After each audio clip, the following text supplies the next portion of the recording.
Hi everybody, welcome to the Bidi Bidi podcast, a series produced by the Bidi Bidi Media Lab, a collective of South Sudanese refugees that will be sharing with you their stories and discussing the main issues that our country has faced throughout its short story.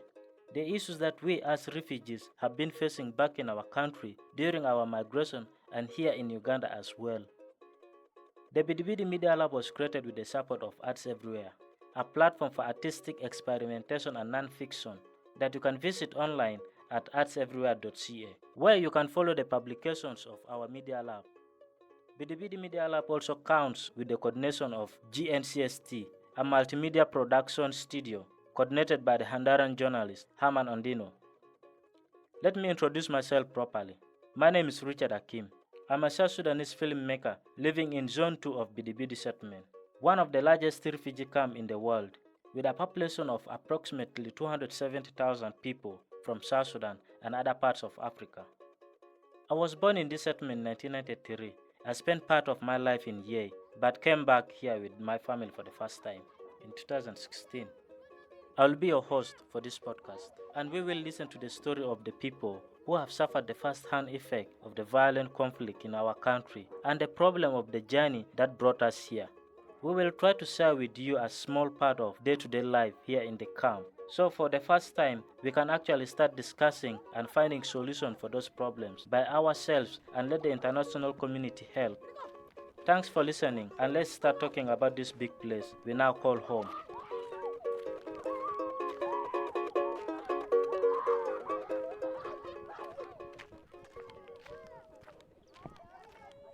When I migrated to Uganda for the first time, unlike many other people from Sudan, I was returning to the place I was born in.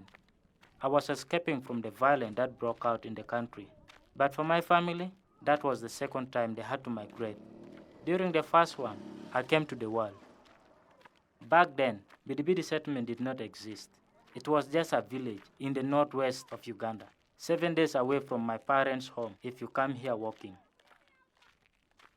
We went back to Sudan when I got a little older. I even grew up to watch Sudan divide into two countries. Then, in 2016, I had to migrate again, just like thousands more like me did. 2016 was the year Bidi Bidi settlement was created after the Civil War broke out again, and we were all waiting in line to be accepted in this country. This includes the next person you are going to be listening to, Mr. Michael Moga, a South Sudanese refugee that came to Bidi Bidi in 2016 and has become an important figure for his community. Mr. Michael Moga was elected through a democratic exercise promoted among the refugees here by the United Nations Refugee Agency and the Office of the Prime Minister to represent thousands of the people living here with very different cultural background. My position, I'm a RWC1 chairperson.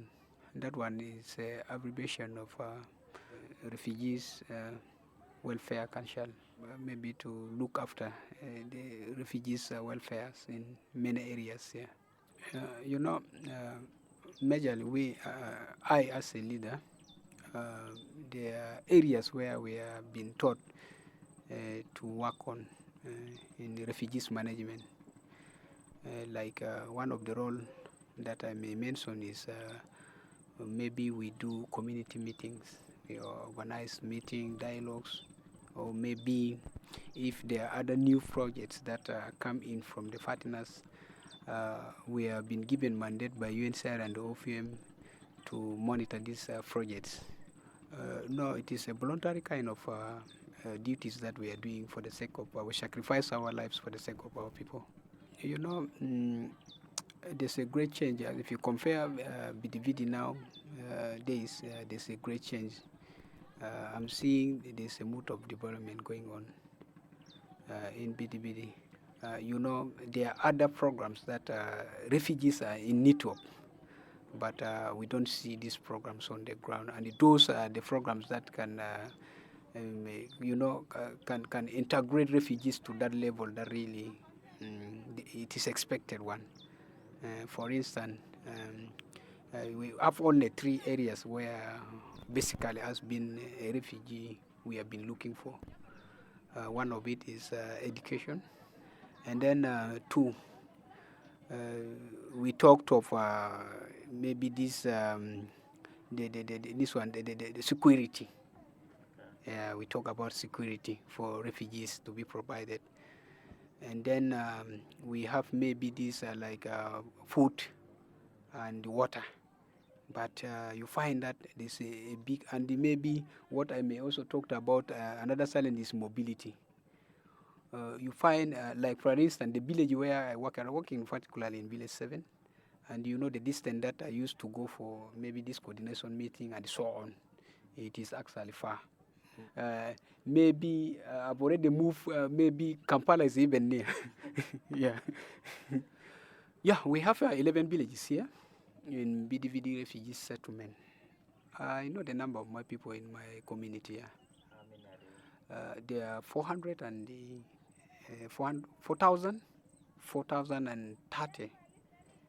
plus here. I entered Uganda in 2016 when that war break out in our motherland between the opposition and the government, which lead us now to run away. In 2016, now we come to Uganda. You know, I entered Uganda. You know, this is not my first time to come here to Uganda. Yeah, I already entered Uganda. Maybe this one. Maybe this is the second time. You know, I have come to Uganda when I was 7 years old.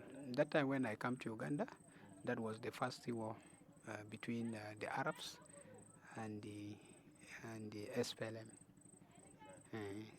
I grew up here in Uganda in Rhino Camp in a village called Olijobo. Yeah, before I was in the Rhino Camp, yeah.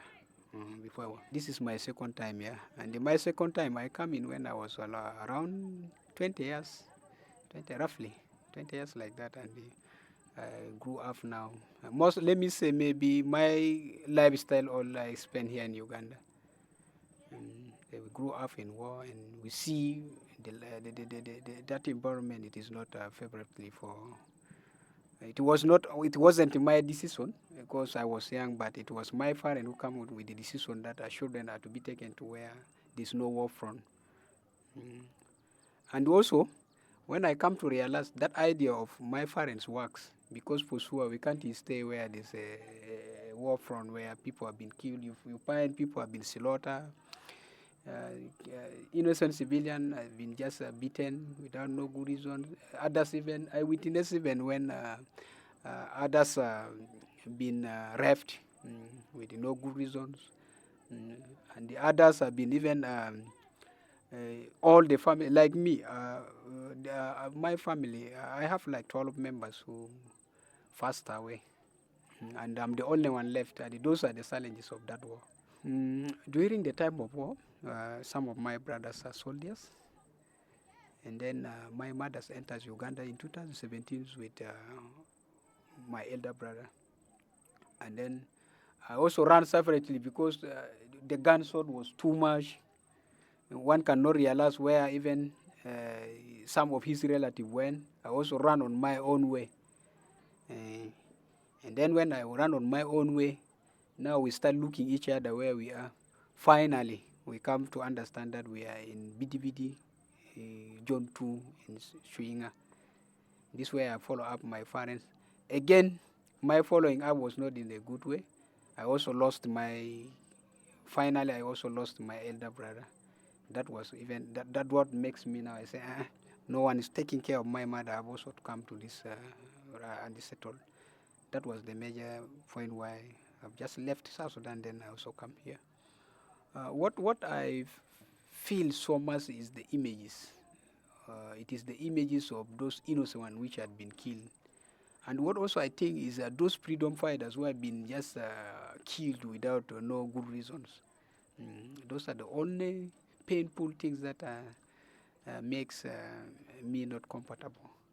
And then, the only thing I also think, some of the countries are peacefully, but why is that only South Sudan? You know, people like us, suppose can be given chance to convince our old parents that need peace, who doesn't know peace, and we tell them in the right way. But now we are not being given chance. Even now, even I don't know what I'm even talking now, whether if it is given to them, whether they will understand or what, because they look at us, we the youths, as we are useless people. They don't bother about what we are doing.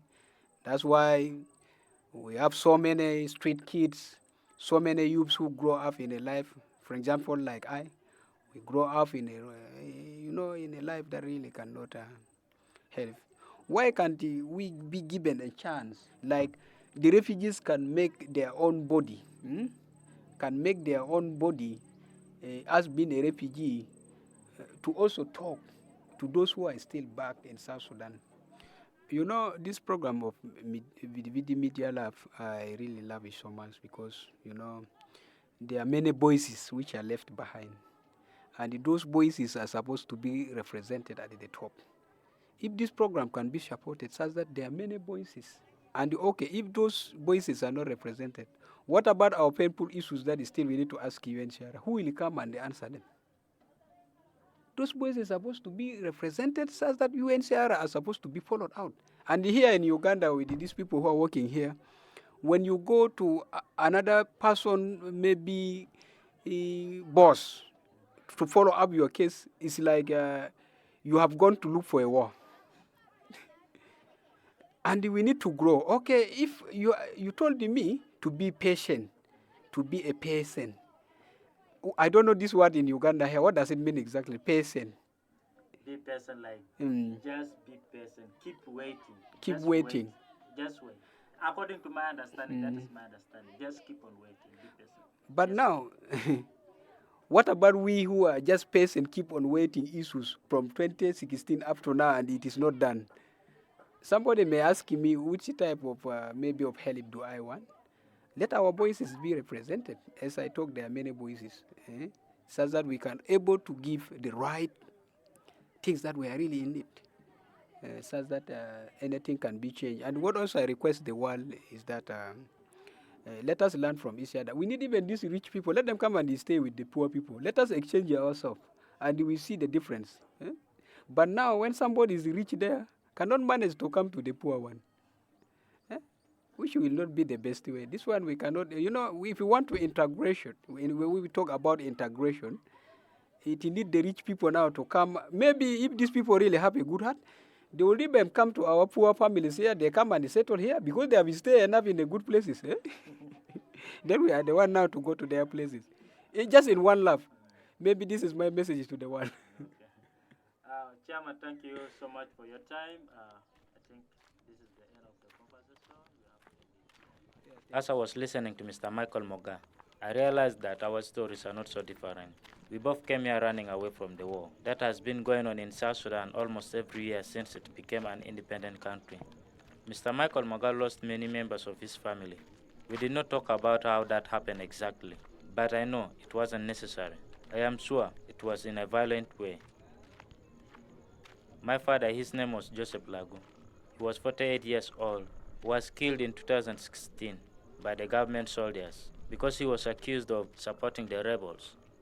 The same thing happened to my aunt, Lillian Kiden, a 23-year-old.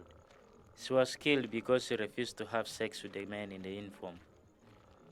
We all have a common story here in Bidi Bidi, but I think the details are important. Everything can be better or worse, depending on what tribe you belong to, where you came from, or if you are a man or a woman, or if your gender is not accepted.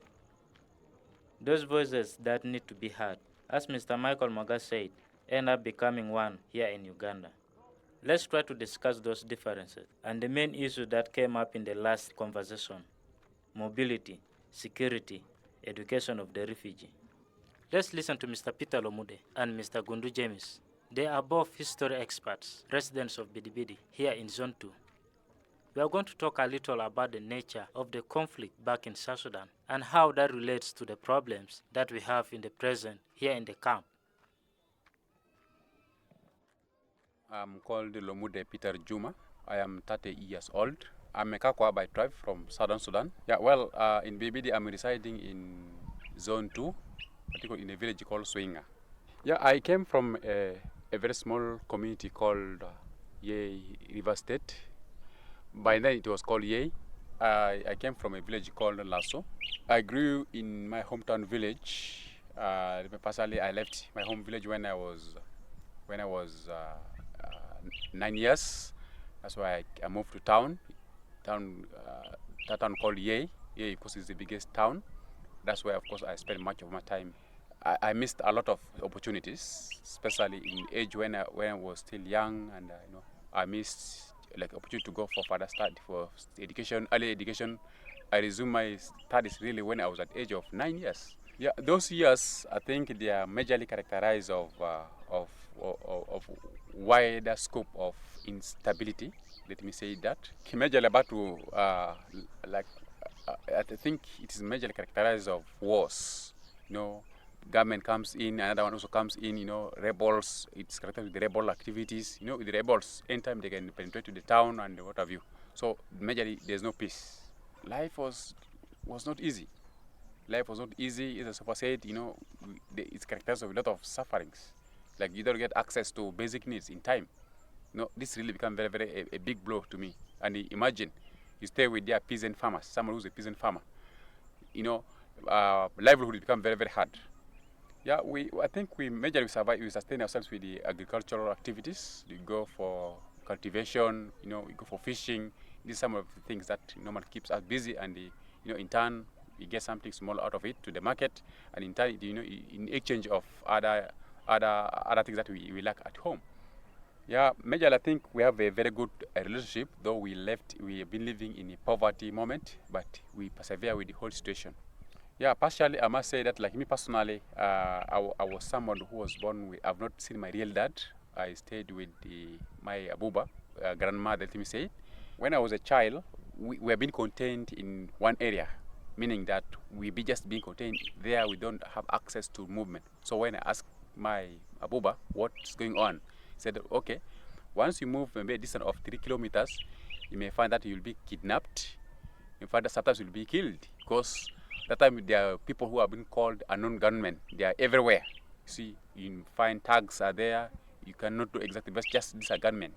So it's kind of very hard for you to distinguish that this is from government or this from a kidnapper. So you can't distinguish them. When people go to war in those days, even up to the SPL time, they don't kill women, they don't kill children, or they don't rape or grab some people's properties. But today this is, I don't know how to tell me. Is it a troubled war? No. If it is a troubled war, okay, the Dinkas are also suffering. They are with us in the settlements. The Nuers are here with us. So who is not here in the camp? So that I can tell me to be as a tribal war? No. I by name, I'm called James Kundu, Ramadala Lopera, Furujo Lado Aligo.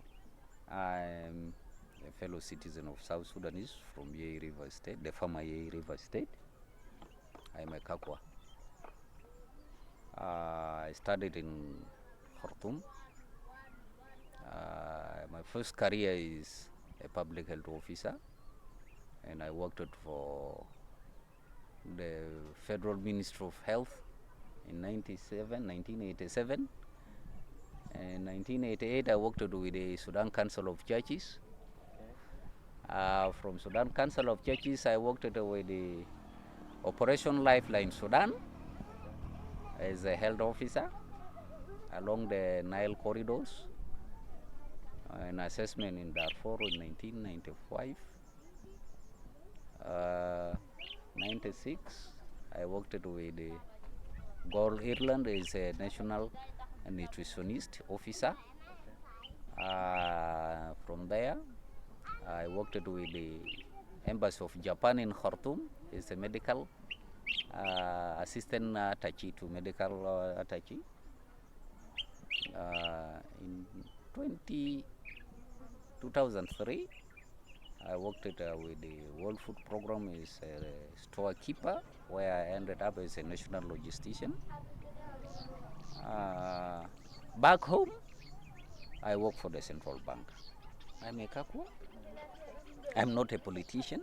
I'm a fellow believer in the church, and I like peace. foreigners normally rule. They ruled us for quite a number of years. So that's why, things were not all that friendly since that time. War began on speed in 1986. Heavy war really occurred also. It lasted in 1997. It's not all that, but all these years has been full of wars. The conflict that was going on when I was a child, it is just between the ruling government, which is characterized by the Arabs and the blacks. The blacks want to take over the position. Okay, the blacks, they call themselves SPLA, that is South Sudan People's Liberation Army. They fight against the ruling government of Bashir. Yeah, the political reason for this is about the blacks want to head the whole entire system of the government. So with this, they really want to fight until they have won the battle. They want just the president to come from their side. So with this, it happened that now we entered into agreement. There was a peace agreement where both sides I think they go into paper and pen, where they agreed on certain terms and conditions. Peace came through peace agreement signed in Nairobi, Naivasha.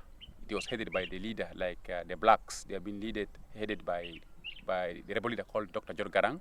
He was heading the SPLA movement. So, of course, the war ended, and due to the pressure from the international community, because now they see that war really has made many people homeless. Even people lost their properties, so it became very meaningless. Peace partially came, and people began to enjoy the fruits of the peace somehow. A youngest nation, a youngest country that emerged, and it becomes a den of wars almost throughout. So of course I must say that the entire life, like even me myself, I'm 30 years, I've not seen every fruits of peace. Me, I must say that if it's about power struggle, it's about political, let me say, one tribe won't dominate the whole entire system of governance. Yeah, the main cause of my coming out from South Sudan just because of the war, as the server said. That time it was really a very terrible moment. Like I myself, I really experienced it beyond doubt. The year 2016, it is really a year that has increased the number of suffering in South Sudan because of the wars everywhere. So, number of people lost their lives, number of people lost their properties. Even I myself, I lost my own properties. Even my dear ones, I lost them during that moment. So what happened it broke out in the town where I was in Yei, where, there's a sporadic shooting everywhere. So even I didn't come with any other luggage, just I escaped through the help from God. Like the war that I think, the first one that we've been fighting about, like the foreigners, they don't dominate the whole system. But when, through the help of other international bodies, we imagined to have independence in 2011. Are you getting it? 2011, that's when we get our autonomy as South Sudanese. However, of course, as an independent country, you need to come with your own policies, with your systems of governance. Indeed, it really succeeded, and people celebrate. Even all over the world knows that South Sudan is not independent. It's a young nation, emerging out from all over the world. So it has become that a habit, whereby, of course, the president and his deputy, they had some misunderstanding about themselves in terms of governance, in whatever affairs that it might occur. Of course, it didn't take long. In less than 2 years, war broke out because of the wrangle of the positions. The deputy won't take over the position of the chief. You see this? So of course that's why as a result, because now the other on defense. Let me say the president is from other tribe, and the deputy is from other tribe. So there's it began as a tribal war. You see this? Which tribe? Between Dinka and Nuer, because the president is from Dinka, and the vice is from Nuer tribe. It was very good in the beginning. The SPLM setup was very clear. Why I'm saying this? If you could have this James Wani Iga, as the chairman of the National Legislative Assembly. He is from the Central Equatoria. If you can have Kostima Nibe, who was appointed as the Minister of Finance and Economic Planning of the state, at a national level. One of our youth representatives, you can have like Paul Yohani Bonju. These are politicians, young politicians, and South Sudanese from Central Equatoria. They can participate from they can share now the national cake, you see, and others. It was a very good image. It impressed a lot of people, and most young politicians were coming now up. They are springing up, with the hope that they one day may join this national cake. When you take the other side, Dr. Riek Machar as the first vice president of the state. He's from the Upper Nile. You see, this also picked up some interests. When you can see Dr. Benjamin Mariel working for the Ministry of Petroleum, he's from also Nuer. When you go to the northern Greater Bahar al-Ghazal, you have the president is there, with those of Tilar, the Minister of Justice. When you go to Bor, you get also Kolmanyang as the Minister of Defense, and some others. You see, it was very colorful and interesting. But now, when we come to the time where the state policy is using now powers, dictating orders. Flan is sucked off, Flan is brought in under degree number issued. So it has all, these glooming faces begin to come back. It went out of the control. So we are thinking of how to go back to point A, where we began. This is our problem. Going back, it doesn't mean that when we go back, we need to go back and reveal our constitution and see where necessary can be amended and how. And why are all this happening during our times? They want just to say in a very corrupt kind of governance where there's poor accountability, and that cannot work. In South Sudan, there's a habit whereby, every general has his own forces. So it is it's even documented that beyond doubt, the people who are loyal to the vice president are fighting against the ruling government. You see this? So that's how the whole thing triggered out in 2016. So the vice president won't assume power. You see this by force. Political, I think it is about one tribe dominating the entire system of administration, which cannot work. That cannot work. A country is supposed to be mixed up, whether being from the whichever department, there's supposed to be exchange. Like other tribes, find them all there. Like General South Sudan, it is having almost over 64 tribes. So in fact, in one department, one tribe dominating this, which cannot work. I think Dinka tribes is dominating the whole system of governance. Yeah, I think inside that conflict that began in 2014, it is between the Vice President Riek Machar and the forces loyal to Salva Kiir Mayardit, who is the president. So initially, that war ended through peace dialogue between the government and the opposition. That's called SPLIO in opposition. So that's why they end up in peaceful agreement.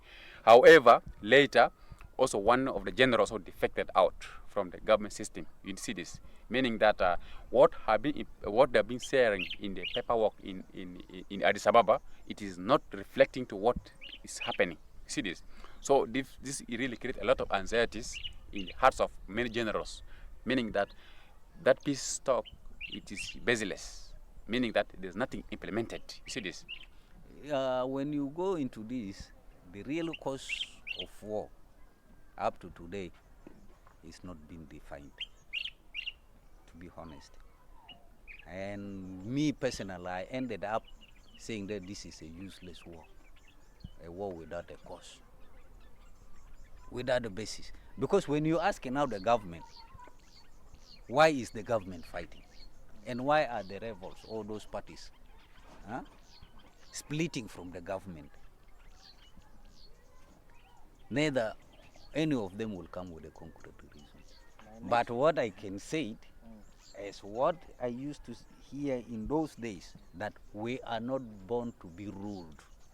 We are born to rule. That is the only principle that caused all these events. This is what the people said in those days. And what I know in our system, in the government,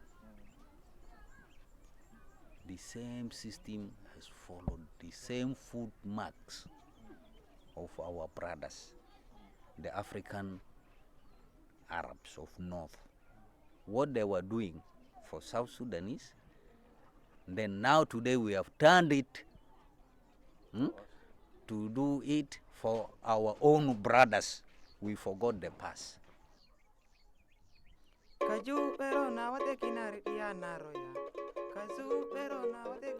Well, this is the end of this episode of this series. Thank you very much for listening to the Bidi Bidi podcast. We really appreciate your attention and the desire to understand the problems of Africa by listening to one person at the time. If you like this type of stories and you are interested in knowing more about what's going on here in Uganda, in South Sudan, and other places of the continent, please make sure to follow us on Facebook at Bidi Bidi Media Lab and in artseverywhere.ca. My name is Richard Akim, and until the next episode, goodbye.